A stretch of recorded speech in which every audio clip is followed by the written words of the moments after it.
Day 11, books. So today I'm going to tell you about some of my most favorite books, and I hope that you guys can read them and find inspiration during quarantine. It's such a wonderful time to go inwards and to really just discover transcendental spiritual knowledge. So I'll start with my favorite one, which is called the Srimad-Bhagavatam.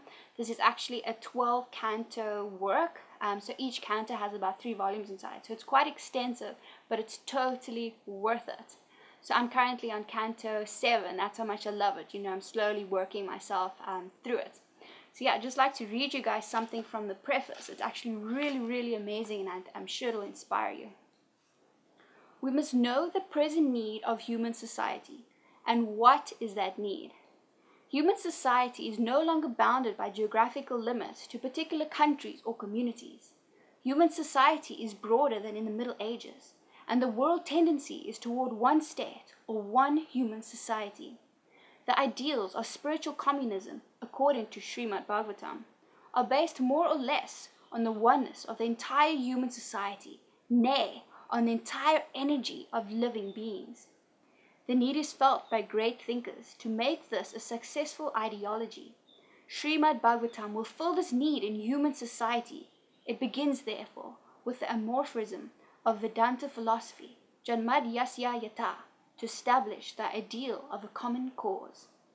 Human society at the present moment is not in the darkness of oblivion. It has made rapid progress in the field of material comforts, education, and economic development throughout the entire world. But there is a pinprick somewhere in the social body at large, and therefore there are large-scale quarrels even over less important issues. There is need of a clue as to how humanity can become one in peace, friendship, and prosperity with a common cause. Srimad-Bhagavatam will fill this need, for it is a cultural presentation for the re-spiritualization of the entire human society. So yeah, if that doesn't inspire you, then I don't know what will. Literally my favorite book. I hope you guys can get this one. And the next, let's see. So this is the follow-up of a different book I actually wanted to show you, but both are pretty great, so I'll speak on both of them. So the one I wanted to show you was actually The Journey Home, which is written by the same author, Radhanath Swami. There he is up there.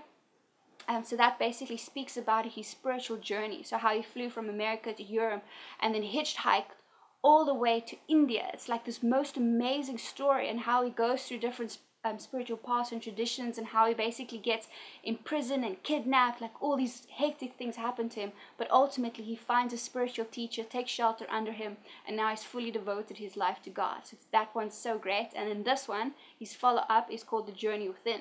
So here he basically speaks about different spiritual practices and topics, but he also relates it to his own life. So it makes it really relishable, and like you can relate with it. It's just the most amazing books. I love the author. I've met him a few times, which is, it's like meeting Jesus for me. It was quite amazing.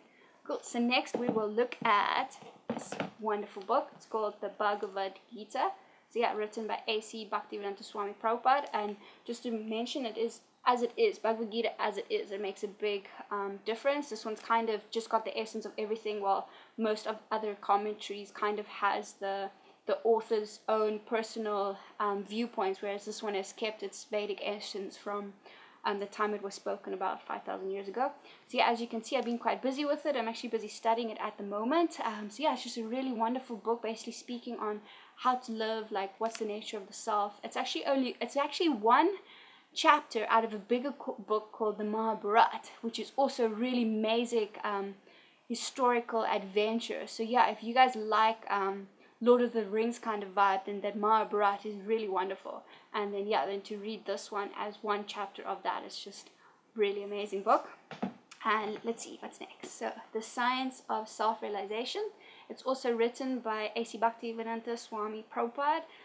So it's actually a compilation of lots of different articles and talks that he's had over the years. Because he took about 11 years and he created 108 schools, farm communities, temples, etc. And all he did after 70 years of age. So it's really amazing what this person has accomplished in such a short span of time. So his books are definitely worth the read. It's basically like associating with him yourself as you read these books, discovering what the true nature of the self is, and why do we need a spiritual teacher, etc.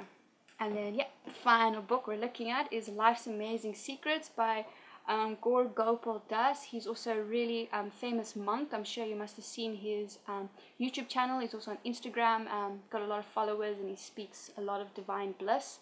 So yeah, this book's amazing. He speaks about basically like why should you worry in life, and like, you know, the keys to success. And yeah, it's just a really, really great self-help book for personal development, etc.